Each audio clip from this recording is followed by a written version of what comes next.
Fanny Griesmer, c'est un plaisir de vous retrouver comme chaque jour. On parle aujourd'hui d'un sujet alors, qui vous a interpellé avec des chiffres totalement extravagants.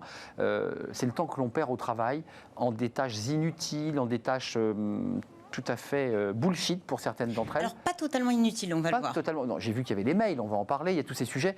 Il faut les relire, il faut les envoyer, il faut les préparer. Mais il y a quand même, on a de la perdition sur une journée quand même. Alors sur une journée, même sur une semaine, oui. Elle est estimée à 6h et 5 minutes. C'est le temps que l'on perd chaque semaine au travail. C'est le résultat d'une étude menée auprès de 13 000 employés dans le monde, dont 2 000 en France, par Asana, une plateforme de gestion du travail à distance. Un temps considérable gâché dans ce que l'on appelle le work about work, c'est-à-dire toutes les tâches de coordination. En somme, ce sont toutes les activités qui vous empêchent de vous concentrer sur le travail qui compte et pour lequel vos compétences sont reconnues, nécessaires, celui pour lequel, en fait, vous avez été embauché. Ce sont des tâches banales, mais très chronophages, dont la plupart des salariés estiment d'ailleurs qu'elles font partie intégrante de leur travail. 6h et 5 minutes, peu importe le secteur et la taille de l'entreprise, ça me semble énorme. C'est pas loin d'une journée de travail. Bah oui. Donc, si on reformule, c'est un coût pour l'entreprise, c'est que vous pourriez gagner par semaine si vous étiez mieux organisé. D'accord, donc ça veut dire que vous nous dites, il y a deux options, soit l'entreprise trouve que ça coûte trop cher et qu'elle dépense trop, soit le salarié dit, mais je peux presque avoir une journée de libre si je m'organise mieux. Et ben, c'est la semaine des 4 jours. On va y revenir, mais c'est l'un des défis aussi des DRH demain, organiser on en parle ce travail. On va en parler. En tout cas, voilà, qu'est-ce qui nous fait perdre autant de temps ? La première tâche, c'est les emails. Bah oui. On les consulte, on les traite, on y répond, sans compter les allers-retours incessants, je sais de quoi je parle, d'autant que le mail, c'est la distraction numéro 1 au travail. Bah oui, votre messagerie est tout le temps ouverte, vous avez une petite alerte sonore, visuelle, qui vous dit « Coucou, voilà, vous avez un mail ». Et puis, voilà. Vous êtes en train de travailler, vous voyez la notification, soit vous vous jetez dessus pour y répondre, soit vous attendez, mais en fait vous avez été dérangé dans votre travail et là c'est beaucoup, vous mettez beaucoup de temps à vous reconcentrer. Vous vous rappelez d'Olivier Siboni ? Exactement. Eh oui, les 23 minutes pour se remettre vraiment à 100%. Vous vous rendez compte, si on met tout bout à bout, il y a de sacrées phases où on est un petit peu entre deux eaux. Autre point, la multiplication des applications ou logiciels. Nous utilisons en moyenne 10 applications différentes et on passe de l'une à l'autre 25 fois par jour. Temps perdu dès lors qu'on switch entre deux applications. Alors, ces applications, elles sont nécessaires, d'autant plus à distance, non seulement pour travailler, mais aussi pour se coordonner avec ses collègues dans le cadre d'un travail en équipe, pour réfléchir collectivement, se transmettre les informations. Mais apparemment, ça ne fonctionne pas si bien.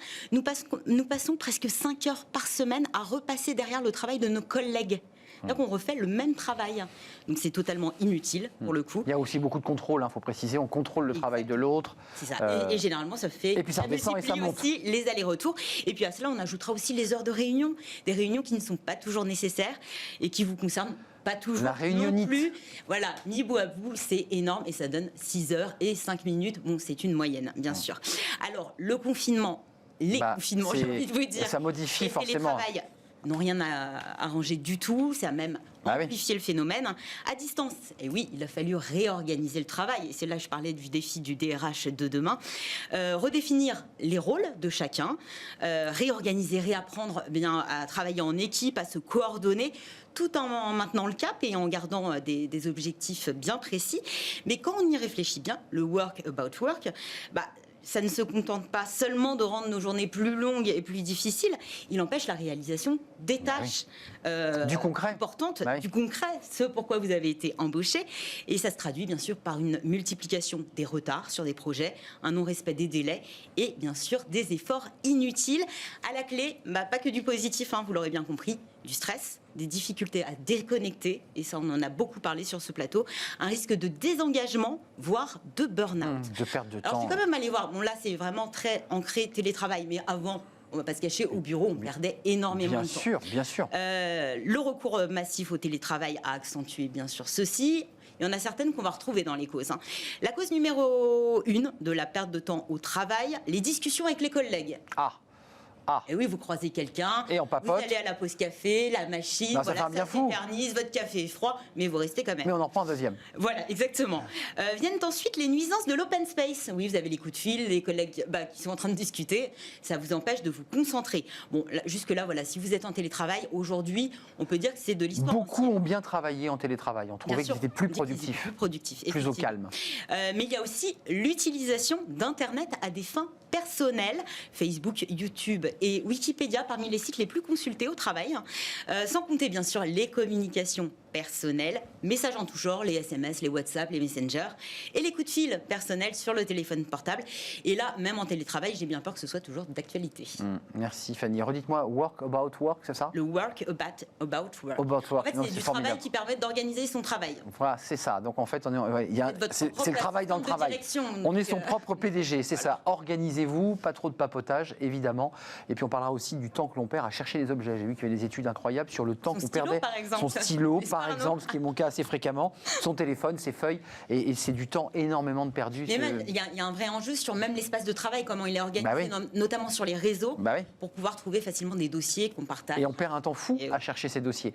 Merci Fanny. Merci à vous. On se retrouve demain, évidemment, puis vous avez finalement amorcé le débat on va vous présenter tout de suite, le cercle RH, sur le DRH de demain. Alors c'est le DRH 2.0, on parle évidemment du numérique, puis c'est aussi un DRH hybridé avec des salariés qui ont évidemment évolué, qui se sont transformés à l'aune de cette crise Covid. Une plupart des cadres ont envie de partir au vert, ont envie de quitter leur entreprise, et le DRH, il doit gérer tout ça, sans compter évidemment les plans sociaux et la réorganisation des entreprises, qui est un autre sujet très sensible. C'est le cercle et c'est notre débat du jour.